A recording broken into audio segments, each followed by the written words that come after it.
একবার নয় বরং পরপর দুবার কোপা আমেরিকায় জিত হলো আর্জেন্টিনার। অবশেষে ফাইনালে কলম্বিয়াকে হারালো আর্জেন্টিনা। কিন্তু দুঃখের বিষয় এই যে পুরো ম্যাচটিতে খেলতে পারেননি লিওনেল মেসি। হঠাৎ করেই প্রচণ্ড চোট পেলেন ফুটবলের এই জাদুকর।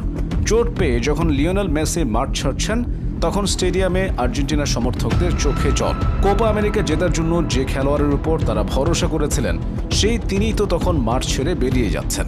নিজেকে ধরে রাখতে পারলেন না মেসিও, বেঞ্চে বসে হাউমাউ করে কাঁদলেন। ঠিক যেভাবে 2016 সালের ফাইনালে চিলির বিরুদ্ধে টাইব্রেকারে পেনাল্টি ফসকে কেঁদেছিলেন তিনি। তবে সেবার হারের বোঝা মাথায় নিয়ে বিদায় নিতে হয়েছিল তাকে। এবার মেসিহীন আর্জেন্টিনা জিতল। লাউতারো মার্টিনেজ জেতালেন মেসির আর্জেন্টিনাকে। চলতি কোপায় যখনই নেমেছেন গোল করেছেন মার্টিনেজ।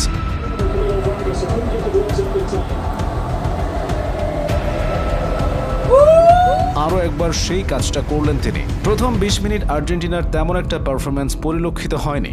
20 মিনিটের মাথায় প্রথমবার দলগত আক্রমণ করে আর্জেন্টিনা। 20 মিনিট পরে বক্সে ঢুকে শট নেন মেসি। এরপর 30 মিনিটের মাথায় আরও কয়েকটি সুযোগ তৈরি হয় কলম্বিয়ার দ্বারা। এই সময় মেসিকে দেখে মনে হয়েছিল 100% সুস্থ নন তিনি। ঠিক তখনই মেসি বেশ কিছুক্ষণ পড়ে থাকেন। পরে আবার মাঠে নামলো খুঁড়িয়ে খুঁড়িয়ে। কিছুটা গা বাঁচিয়ে খেলার চেষ্টা করছিলেন। কলম্বিয়ার ফুটবলাররা মাঝে মাঝে ফাউল করছিলেন, ফলে খেলার গতি থমকে যাচ্ছিল।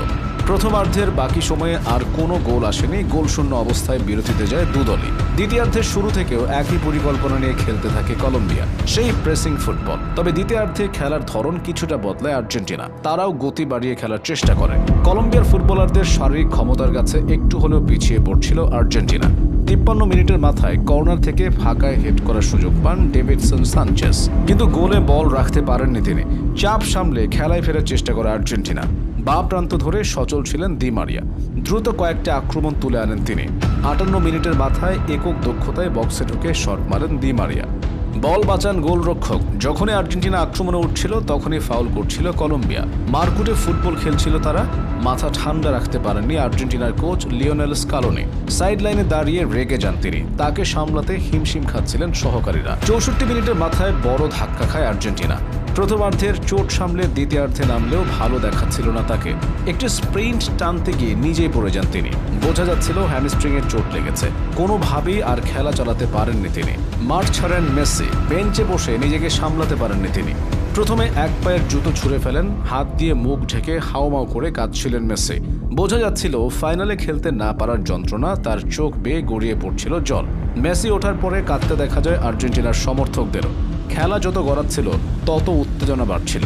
গাজোয়ারি ফুটবল খেলে আর্জেন্টিনার ছন্দ ভেঙে দিচ্ছিল কলম্বিয়া। তার মাঝে 75 মিনিটের মাথায় গোল করেন মেসির পরিবর্তে হিসেবে নামা নিকো গঞ্জালেস, কিন্তু অফসাইডে সেই গোল বাতিল হয়। 87 মিনিটের মাথায় আবার একটি সুযোগ পায় আর্জেন্টিনা। এবারও গোল হয়নি। খেলা ধীরে ধীরে টাইব্রেকারের দিকে গড়াচ্ছিল। ঠিক তখনই জাদু দেখালেন পরিবর্তে হিসেবে নামা লাউতারো মার্টিনেজ। এবারের কোপায় বারবার আর্জেন্টিনার ত্রাতা হয়ে উঠেছেন তিনি।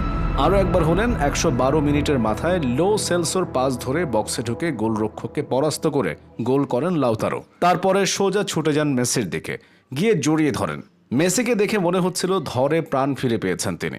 খেলার বাকি সময় আরও মারামারি হলো। বিশেষ করে গোল শোধ করার জন্য শারীরিক শক্তি ব্যবহার করছিলেন কলম্বিয়ার ফুটবলাররা। তাতে কাজের কাজ হয়নি। লাউতারোর করা একমাত্র গোলে কোপা জিতে মাঠ ছাড়ে আর্জেন্টিনা।